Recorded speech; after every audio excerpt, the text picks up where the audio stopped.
कल हुए छत्तीसगढ़ के मतदान में 55.70% पड़े वोट। योगी आदित्यनाथ सहित 676 प्रत्याशियों का भाग्य हुआ ईवीएम में बंद।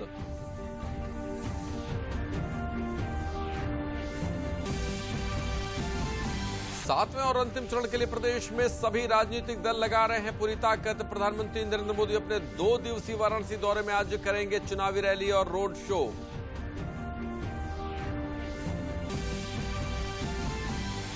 बरेली में आज मध्य कमान के अलंकरण समारोह का आयोजन। कार्यक्रम में सैनिकों और शहीद हुए सैनिकों के परिजनों को वीरता पुरस्कार से किया जा रहा है सम्मानित।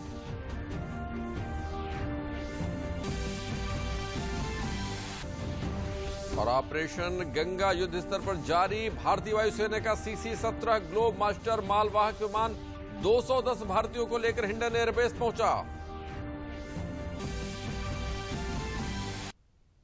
नमस्कार, मैं हूं हेमेंद्र तोमर। समाचार विस्तार से।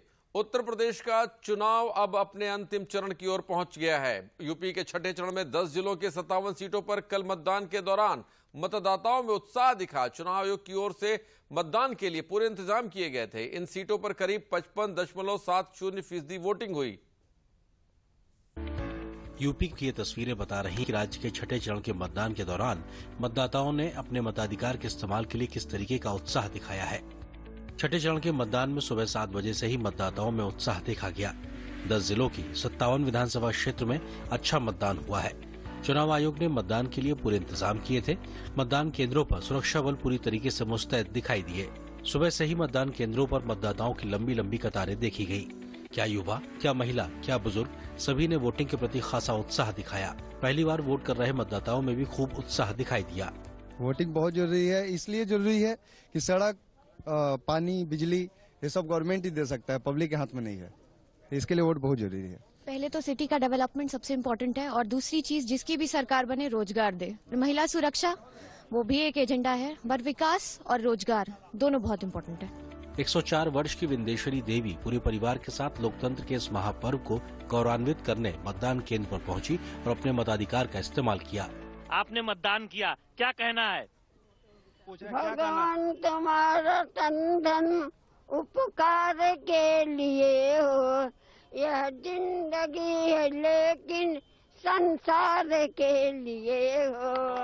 आप बताएं, आपने वोटिंग की, बहुत वोट डाला होगा इससे पहले, ये कैसा लगता है जब आप वोट डालती है? कैसा लगता है? बढ़िया लगता है। वोट डालने का भाग्य होता है तब ना आता है आदमी। गोरखपुर में मतदान केंद्र पर बनाए गए सेल्फी पॉइंट भी लोगों को खूब आकर्षित करते दिखाई दिए। मतदान केंद्रों पर इस तरह से सेल्फी पॉइंट बनाया गया जहां पर लोग मतदान के बाद सेल्फी खिंचा सकते हैं। और देखिए उत्साह कितना होता है जब सपरिवार फोटो खींचने का मौका मिलता है मतदान के अपने अधिकार और जिम्मेदारी को निभाने के बाद। उत्तर प्रदेश के मुख्यमंत्री योगी आदित्यनाथ ने उत्तर प्रदेश चुनाव के छठे चरण के लिए गोरखपुर के प्राथमिक विद्यालय गोरखनाथ कन्या नगर क्षेत्र में अपना वोट डाला। मुख्यमंत्री योगी आदित्यनाथ ने पहले मतदान फिर जलपान के मंत्र का अनुसरण करते हुए गोरखनाथ स्थित बूथ संख्या 249 पर अपने मताधिकार का इस्तेमाल किया। भाजपा सांसद शिव प्रताप शुक्ला ने उत्तर प्रदेश विधानसभा चुनाव के छठे चरण में गोरखपुर में मतदान किया। भाजपा उम्मीदवार सतीश चंद्र द्विवेदी ने उत्तर प्रदेश विधानसभा चुनाव के छठे चरण में सिद्धार्थनगर में मतदान किया। सुहेलदेव भारतीय समाज पार्टी के अध्यक्ष ओम प्रकाश राजभर ने विधानसभा चुनाव के छठे चरण में बलिया में मतदान किया। इस चरण में जिन प्रमुख चेहरों पर सभी की निगाहें थीं, उनमें गोरखपुर शहर से चुनाव लड़ रहे मुख्यमंत्री योगी आदित्यनाथ, उत्तर प्रदेश सरकार में मंत्री आनंद स्वरूप शुक्ला, सपा के प्रत्याशी और पूर्व मंत्री स्वामी प्रसाद मौर्य, राम अचल राजभर शामिल है। इस चरण के साथ ही यूपी के 6 चरण का मतदान संपन्न हो चुका है और अब 7वें चरण में 7 तारीख को मतदान होगा। Bureau report, DD news. Varanasi में प्रधानमंत्री नरेंद्र मोदी आज सरदार वल्लभ भाई पटेल की प्रतिमा पर माल्यार्पण कर रोड शो करेंगे। पीएम के रोड शो को लेकर जनता में खासा उत्साह देखने को मिल रहा है। तमाम सामाजिक संगठनों सहित विभिन्न संप्रदाय के लोग जगह जगह प्रधानमंत्री का स्वागत करेंगे। प्रधानमंत्री के कार्यक्रम को लेकर सुरक्षा के लिए पुलिस की व्यवस्था चाक चौबंद की गई है। प्रधानमंत्री बाबा विश्वनाथ के दर्शन करने के साथ बीएचयू गेट पर स्थित पंडित मदन मोहन मालवीय की प्रतिमा पर माल्यार्पण भी करेंगे।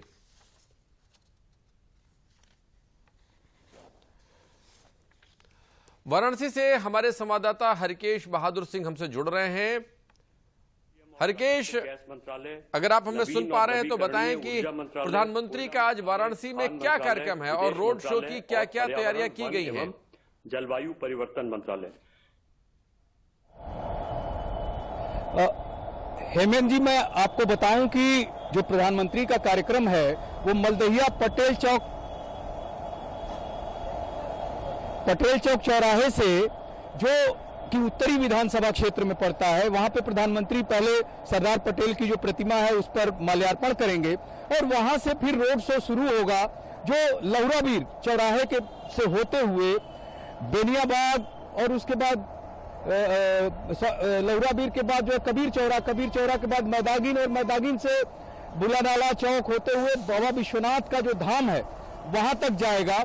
इसमें जो और वहां पे जब बाबा विश्वनाथ का दर्शन करेंगे और उसके बाद वहां से लंका पर जो बनारस हिंदू यूनिवर्सिटी के का जो द्वार है, सिंह द्वार, उसके सामने महामना की मूर्ति है, वहां पर महामना की प्रतिमा पर भी माल्यार्पण करेंगे। तो जो चूंकि यह कार्यक्रम भारतीय जनता पार्टी का है और ये इस समय 7वें चरण के मतदान की जो बात आप कर रहे हैं 7 मार्च को होना है, प्रधानमंत्री यहाँ के सांसद हैं और अपने एक एक विधानसभा को किस तरह से टच करना है वो उसकी व्यवस्था भारतीय जनता पार्टी ने की है। यहाँ के सांसद, भारतीय जनता पार्टी के सबसे बड़े नेता और देश के प्रधानमंत्री जब मलदहिया चौराहे से सरदार पटेल की प्रतिमा को माल्यार्पण करके जब लौराबीर के रास्ते से होते हुए निकलेंगे तो जो उत्तरी विधानसभा है उसकी दूरी को तय करेंगे। जब उसके आगे प्रवेश करेंगे मैदागिन के पास तो दक्षिणी विधानसभा में प्रवेश करेंगे और जो महामना की प्रतिमा है लंका पर, सिंह द्वार पर बीएचयू के सामने, तो वो कैंट विधानसभा, यानी लगभग तीनों विधानसभाओं को वो उसमें घूमेंगे, लोगों से समर्थन मांगेंगे अपने दल के लिए इस रोड शो के माध्यम से, जैसे कि व्यवस्था भारतीय जनता पार्टी ने की है। हेमंत, इस रोड शो के साथ वो 3 विधानसभा क्षेत्रों को कवर कर रहे हैं। हरकेश, आपने सही कहा कि प्रधानमंत्री का अपना वाराणसी संसदीय क्षेत्र है और वो इस पार्टी के यानी भारतीय जनता पार्टी के सबसे बड़े नेता हैं और 7 मार्च को जब चुनाव होना है वाराणसी में तो एक जनता के बीच में मुद्दे क्या हैं, किन मुद्दों पर बनारस में चुनाव लड़ा जा रहा है?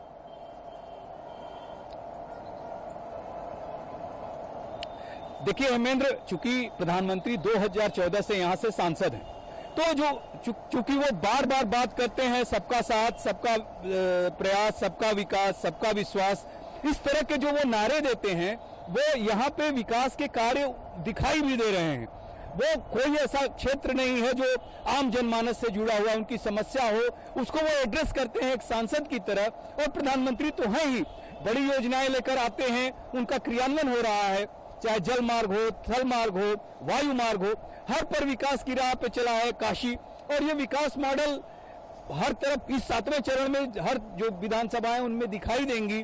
प्रधानमंत्री चूंकि सांसद है तो जो छोटी छोटी समस्याएं जैसे ट्रैफिक की समस्या है, पार्किंग की समस्या है, जो इस तरह की समस्याओं को भी वो एड्रेस करते हैं। और जहां हम बात कर रहे हैं विश्वनाथ धाम की, जब मैदागिन की तरफ जाएंगे तो वहां पे भी टाउन हॉल में एक बड़ी पार्किंग की योजना है, चल रही है, लगभग पूरी हो चुकी है। गोदलिया जैसी जगह पे जो है पार्किंग एक बड़े भवन में बनाया गया है। बेनियाबाग एक पार्क हुआ करता था, उसके अंदर अंडरग्राउंड पार्किंग की व्यवस्था की गई है। तो ये ऐसी बाजार हैं जहां पर पूर्वांचल के आसपास के लोग आते हैं व्यापार के लिए, कुछ खरीदने आते हैं, कुछ बेचने आते हैं। तो यहाँ पे काफी भीड़ होती है, काफी ट्रैफिक होता है। उसकी निजात के लिए भी प्रधानमंत्री ने इस तरह की व्यवस्थाएं कराई हैं अपने संसदीय क्षेत्र में। इसके अलावा मैं बताऊं कि बेनियाबाग में जो पार्क है उसके नीचे अंडरग्राउंड पार्किंग की व्यवस्था है और ऊपर पार्क है जिसमें अपने स्वास्थ्य का ख्याल रखते हुए लोग घूमने फिरने आते हैं, टहलने आते हैं। तो मतलब स्वास्थ्य हो, शिक्षा हो या इस तरह के जो मुद्दे लोग भी बात कर रहे हैं कि जो विकास, जो पार्टी विकास करेगी हम उसी के साथ हैं। लोगों के साथ रोजगार की बात करते हैं, लोग कह रहे हैं रोजगार हो, विकास हो, हमारे स्वास्थ्य का जो ख्याल रख सके। बहुत धन्यवाद, आपने इतने अच्छे अपडेट्स दिए हमें। वैसे भी काशी इस समय राजनीतिक राजधानी बन चुकी है, बहुत बड़े नेता देश के अलग अलग पार्टियों के वहां पर हैं। समाचार अभी और भी हैं, लेकिन इससे पहले लेते हैं हम एक विराम। हमारा डेजर्ट आ गया पर हमारी चैंपियन नहीं आई अब तक। बिल भरने के पहले तो आएगी ना। सो गर्ल्स, क्या हो रहा है? बिल हो रहा है। चल अपना कार्ड दे। पिन दे। आरबीआई कहता है अपना पिन, ओटीपी, सीवीवी या इंटरनेट बैंकिंग पासवर्ड किसी को न दे। ऑनलाइन बैंकिंग सिर्फ अपने ही कंप्यूटर, मोबाइल और सिक्योर नेटवर्क से करें। हाँ, ये खाने की चैंपियनशिप थी क्या? आरबीआई कहता है जानकार बनिए, सतर्क रहिए। भाजपा का संकल्प है किसानों को सिंचाई के लिए मुफ्त बिजली।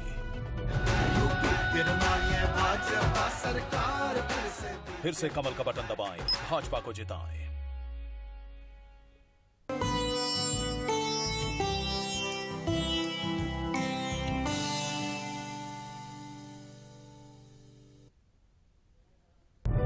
भाजपा का संकल्प है कॉलेज जाने वाली मेधावी छात्राओं को मुफ्त स्कूटी। फिर से कमल का बटन दबाएं, भाजपा को जिताएं। युद्ध में अपनी वीरता का लोहा मनवाने वाले वीर सैनिकों और उनके परिवारों को सम्मानित करने के लिए बरेली में आज मध्य कमान का अलंकरण समारोह का आयोजन हो रहा है। इस समारोह में अपनी युद्ध भूमि में वीरता का प्रदर्शन करने वाले सैनिकों और शहीद हुए सैनिकों के परिजनों को वीरता पुरस्कार से नवाजा जा रहा है। कार्यक्रम में मुख्य अतिथि लेफ्टिनेंट जनरल योगेंद्र डिमरी हैं।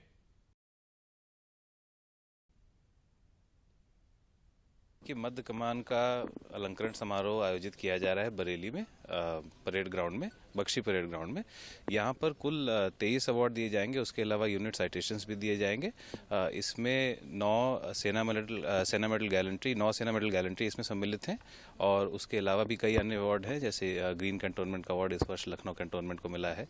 और जो 9 सेना मेडल गैलेंट्री जो वीरता पुरस्कार हैं, उसमें से 2 सेना मेडल गैलेंट्री जो है वो मरणोपरांत दिए जा रहे हैं, ग्रेनेडियर रवि कुमार को और ग्रेनेडियर प्रशांत सिंह को।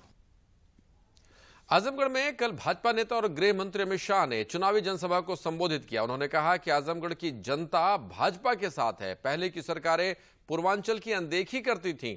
हमने पूर्वांचल को शिक्षा का हब बनाने का काम किया है। आजमगढ़, बलिया, गोरखपुर में नई यूनिवर्सिटीज बनाई और लगभग 12 नए मेडिकल कॉलेज पूर्वांचल में बनाने का काम भाजपा की सरकार ने किया है। उन्होंने कहा कि भाजपा ने वादा किया था कि उत्तर प्रदेश को माफियाओं और बाहुबलियों से मुक्त करेंगे। 5 साल में योगी सरकार ने यूपी से माफियाओं और बाहुबलियों को समाप्त कर दिया है। 5 साल में योगी आदित्यनाथ जी ने माफियाओं को चुन कर समाप्त करने का काम किया।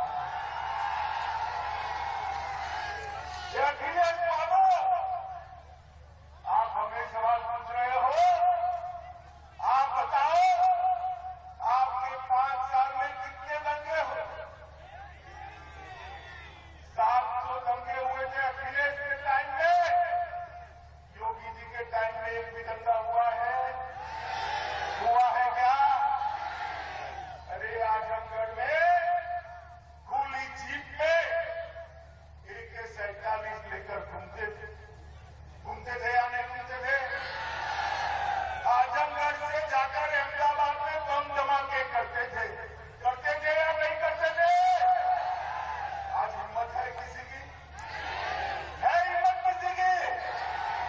अरे मेरी लालगंज की छोटी बेटी भी किसी के सामने खड़ा होकर कहती है, हम आपसे नहीं डरते, आप हमारा कुछ बिगाड़ नहीं सकते हो। क्या ये परिवर्तन जो आया है, ये परिवर्तन भारतीय जनता पार्टी ने लाया है। भाजपा नेता और केंद्रीय मंत्री अनुराग सिंह ठाकुर ने कल वाराणसी के काशी हिंदू विश्वविद्यालय के शारीरिक शिक्षा विभाग द्वारा आयोजित खिलाड़ियों से संवाद कार्यक्रम में भाग लिया। अनुराग सिंह ठाकुर ने खिलाड़ियों से आगे बढ़ने और अपने विश्वविद्यालय का नाम रोशन करने की सलाह दी। उन्होंने कहा कि प्रधानमंत्री नरेंद्र मोदी के नेतृत्व में काशी में स्वास्थ्य सुविधाओं को लेकर बहुत काम किए गए हैं।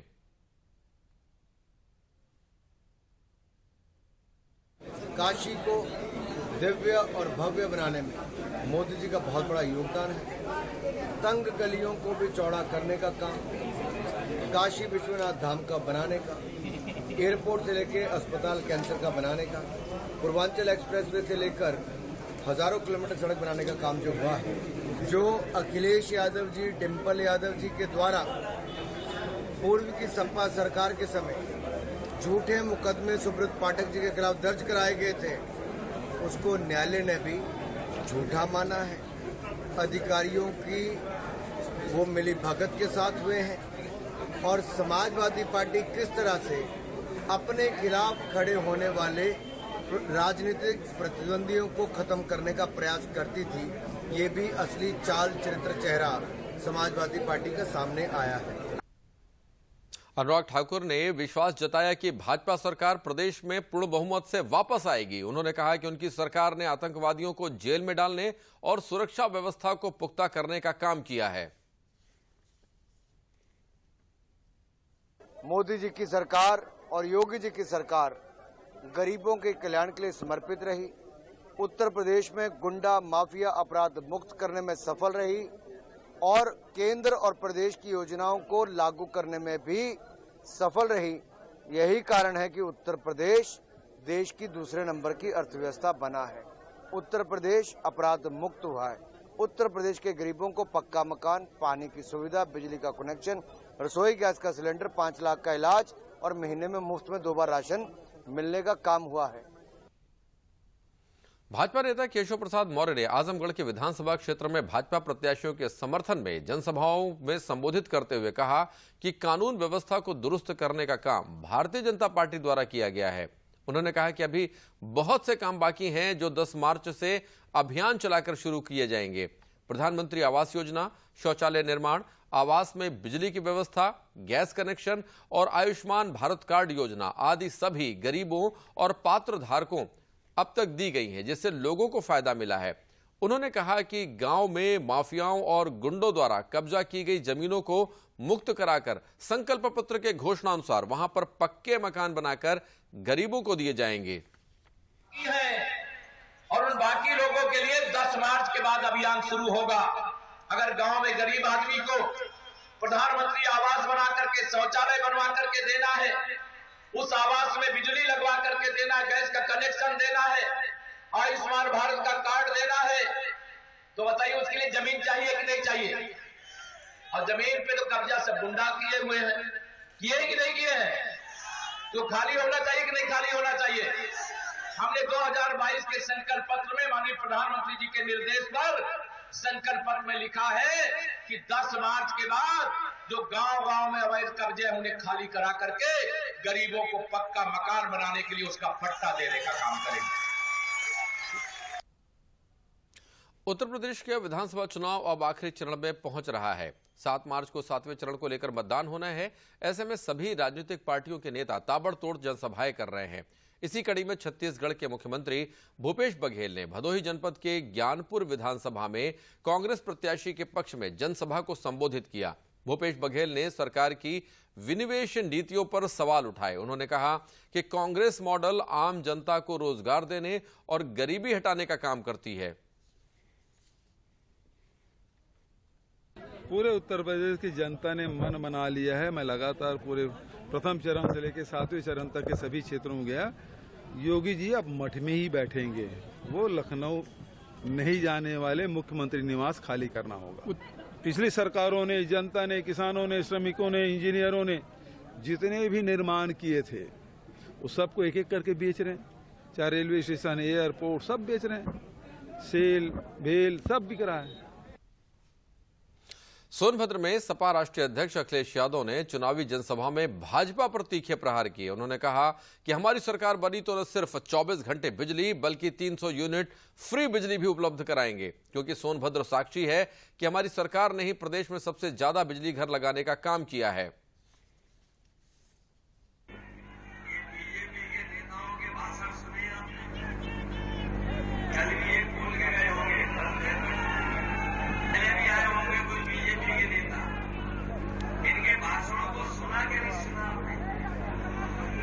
और जब आप सुनकर के सोच विचार करोगे और आकलन करोगे तो आप पाओगे कि बीजेपी के जो छोटे नेता हैं वो छोटा झूठ बोल रहे हैं, जो बड़े नेता हैं वो बड़ा झूठ बोल रहे हैं, जो सबसे बड़े हैं वो सबसे बड़ा झूठ बोल रहे हैं।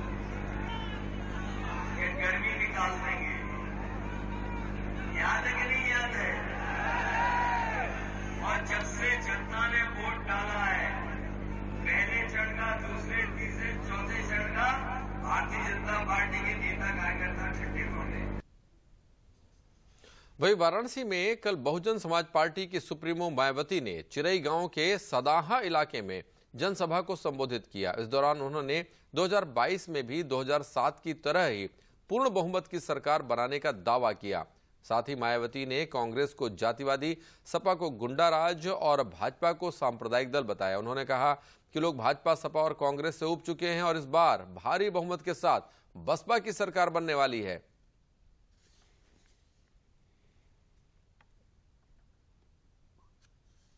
बीएसपी की अपनी पूर्ण बहुमत की सरकार भी जरूर बनाना है, तभी फिर प्रदेश में अमन चैन कायम होने के साथ साथ यहाँ सभी धर्मों व वर्गों के लोगों का भी सही से विकास व उत्थान आदि हो सकता है। साथ ही यहाँ अन्याय, अपराध, भय व भ्रष्टाचार मुक्त एवं विकास युक्त वातावरण भी पैदा हो सकता है और तभी फिर यहाँ परम पूज्य बाबा साहब डॉक्टर भीमराव अंबेडकर एवं मान्यवर श्री कांशीराम जी आदि का भी सपना सही साकार हो सकता है। इस उम्मीद के साथ ही अब मेरा यही कहना है कि आप लोगों को क्या करना है, वोट वाले दिन आप लोगों को हर पोलिंग बूथ को जिताना है, बीएसपी को सत्ता में लाना है। AIMIM के अध्यक्ष असदुद्दीन ओवैसी ने कल आजमगढ़ जिले के मुबारकपुर विधानसभा में पार्टी प्रत्याशी के समर्थन में अपने संबोधन में मुस्लिम मतदाताओं में खूब ऊर्जा भरी। उन्होंने कहा कि हम अल्पसंख्यकों, दलितों एवं अति दलितों की ही बात नहीं करते, हम जो कमजोर हो उनको ताकतवर बनाने की बात करते हैं। हमने कभी मजहब के नाम पर भेदभाव नहीं किया, मेरी लड़ाई संविधान को बचाने की है। ओवैसी ने सपा बसपा को घेरते हुए आगे कहा कि समाजवादी पार्टी पूरे अवाम को धोखा दे रही है। हमें अपने बीच से जनप्रतिनिधि को चुनना चाहिए जो हमारी बात को सही जगह पर रखे। समाचार अभी और भी हैं, लेकिन पहले लेते हैं यह विराम। ये विशाल है ना, इसका सब प्रॉपर चलता है। कल उसके बैंक अकाउंट में 15,000 रुपए का फ्रॉड हुआ है, पता है? इसको तो कोई टेंशन ही नहीं होती है, देखना। टेंशन क्यों? मेरी कोई गलती नहीं थी। फिर भी फ्रॉड होने पर मैंने तुरंत बैंक को इन्फॉर्म कर दिया। आरबीआई कहता है अगर आपके अकाउंट से किसी ने धोखे से पैसे निकाले हैं तो बैंक को जल्द से जल्द इन्फॉर्म कीजिए। 3 दिन के अंदर इन्फॉर्म किया तो कोई नुकसान नहीं होगा, जितना लेट करोगे उतना ज्यादा नुकसान। और सुन, सब चलता नहीं है, प्रॉपर चलाना पड़ता है। आरबीआई कहता है जानकार बनिए, सतर्क रहिए। भाजपा का संकल्प है उज्ज्वला लाभार्थियों की होली दिवाली मुफ्त सिलेंडर वाली। फिर से कमल का बटन दबाएं, भाजपा को जिताएं।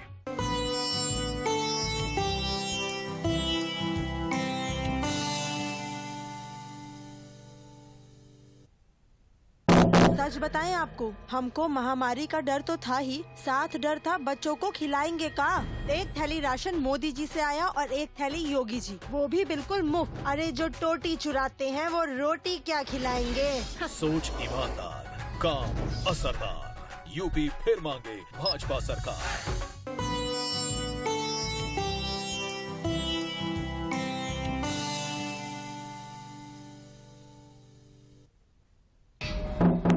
भरोसा भैया, भरोसा उस पर होता है जिसने आपके साथ सौतेला व्यवहार न किया हो, जैसे कि अपने मोदी और योगी। याद है ना, पूर्वांचल में स्वास्थ्य सेवाएं हमेशा पंचा रहती थी।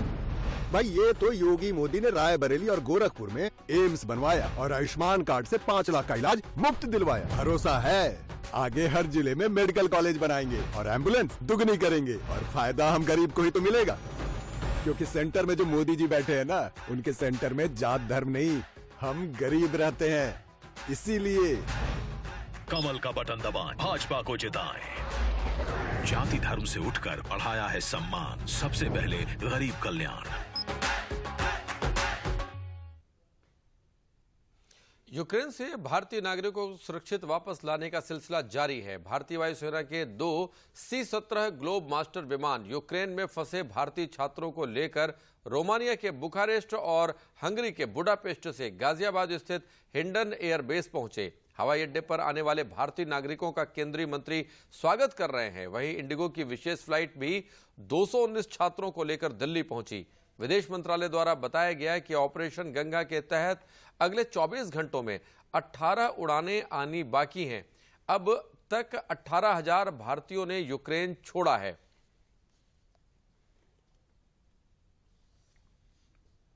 यूक्रेन रूस संघर्ष का आज 9वां दिन है। भारत यूक्रेन में फंसे भारतीय नागरिकों को ऑपरेशन गंगा के तहत तेजी से वापस लाने का काम कर रहा है। इसी क्रम में प्रदेश के विभिन्न जिलों से कई छात्र सुरक्षित अपने घर पहुंच चुके हैं। इनमें से कई छात्र यूक्रेन में मेडिकल की पढ़ाई कर रहे थे। सुनते हैं उनकी आप बीती। रसिया और यूक्रेन की क्राइसिस होने की वजह से बहुत ज़्यादा प्रॉब्लम्स पाई गई हैं, बट मैं अपने घर बहुत सुरक्षित पहुंच गया हूं। हमारी एम्बेसी जो है बहुत ज़्यादा कोऑपरेटिव है, वहाँ पे बहुत ज़्यादा कोऑपरेट कर रही है हम सबके साथ में। तो हम लोग ने 30 किलोमीटर वहाँ से पैदल चला, 30 किलोमीटर पैदल चल के हम लोग रोमानिया बॉर्डर पहुँचे। वहाँ पहुँचे, रोमानिया बॉर्डर पहुँचने के बाद 9 घंटे तक खड़े रहे एक ही जगह पे। फिर रात के 12 से 12:30 के बीच में एंट्री हुई बॉर्डर के अंदर। फिर वहाँ बॉर्डर से बस लगी हुई थी एम्बेसी की, उस बस में बैठे हम लोग।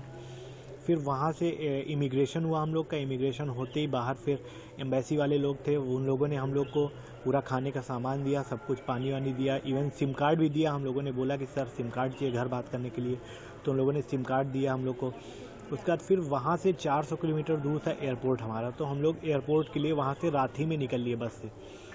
अगले दिन एयरपोर्ट पहुँचे, उसके एयरपोर्ट पे सब हमारा पूरा चेकअप हुआ, इमिग्रेशन हुआ, हर चीज़ हुआ। फिर उसके 3 घंटे बाद हम लोग की फ़्लाइट थी, एयर इंडिया की फ़्लाइट। वहाँ से आके यहाँ फिर 5.5 घंटे बाद फ़्लाइट यहाँ दिल्ली आ गई। सरकार ने हमारे लिए एक तो बॉर्डर क्रॉस करने की परमिशन प्रोवाइड की है, जिसकी वजह से थोड़ा एवैक्यूएशन प्रोसेस ईजी हो गया है। और जो फ़्लाइट्स हैं वो फ्री ऑफ कॉस्ट रखी गई हैं, तो कोई फाइनेंशियल डर नहीं है लोगों को आने का। और बाकी रहने के लिए फैसिलिटी प्रोवाइड की है, अकोमोडेशन प्रोवाइड किया गया एम्बेसी के थ्रू। मैं थैंकफुल हूँ मोदी सरकार का, बीजेपी गवर्नमेंट का, और मैं चाहता हूँ बाकी जो भी लोग वहाँ पे अभी भी स्ट्रैंडेड हैं उनको जल्दी से जल्दी रेस्क्यू किया जाए। प्रधानमंत्री नरेंद्र मोदी ने क्वाड देशों की वर्चुअल बैठक में हिस्सा लिया। इस बैठक में अमेरिकी राष्ट्रपति, ऑस्ट्रेलिया के प्रधानमंत्री और जापान के प्रधानमंत्री भी शामिल हुए। बैठक में सितंबर 2021 में हुई क्वाड बैठक के बाद क्वाड पहल संबंधी प्रगति की समीक्षा की गई। क्वाड नेताओं ने सहयोग बढ़ाने पर चर्चा की ताकि इस साल जापान में होने वाले क्वाड बैठक तक लक्ष्यों की प्राप्ति के संदर्भ में ठोस नतीजे हासिल किए जा सकें। प्रधानमंत्री मोदी ने जोर दिया कि क्वाड को हिंद प्रशांत क्षेत्र में शांति, स्थिरता और समृद्धि को बढ़ावा देने के अपने पूरे लक्ष्य पर जोर देते रहना चाहिए। बैठक में यूक्रेन के घटनाक्रम और उसके मानवीय प्रभावों पर भी चर्चा हुई। प्रधानमंत्री मोदी ने वार्ता और कूटनीति के रास्ते पर वापस आने की जरूरत बताई। प्रधानमंत्री मोदी ने यूएन चार्टर, अंतर्राष्ट्रीय कानून और क्षेत्रीय अखंडता एवं संप्रभुता का सम्मान किए जाने पर भी बल दिया।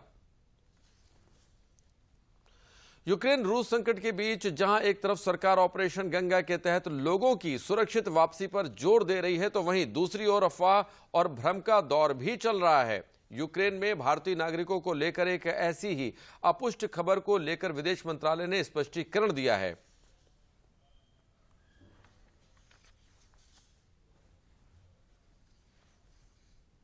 और अंत में प्रमुख समाचार एक बार फिर। कल हुए छठे मतदान में 55.70% पड़े वोट। योगी आदित्यनाथ सहित 676 प्रत्याशियों का भाग्य हुआ ईवीएम में बंद।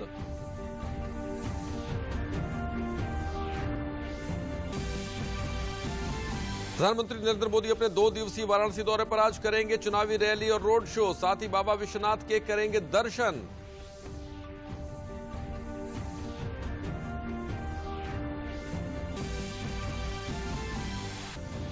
बरेली में आज मध्य कमान के अलंकरण समारोह का आयोजन। कार्यक्रम में सैनिकों और शहीद हुए सैनिकों के परिजनों को वीरता पुरस्कार से किया जा रहा है सम्मानित।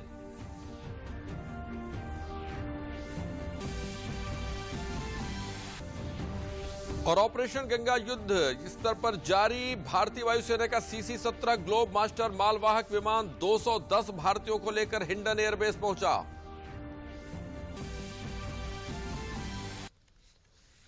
इसी के साथ समाचार समाप्त हुए। नमस्कार।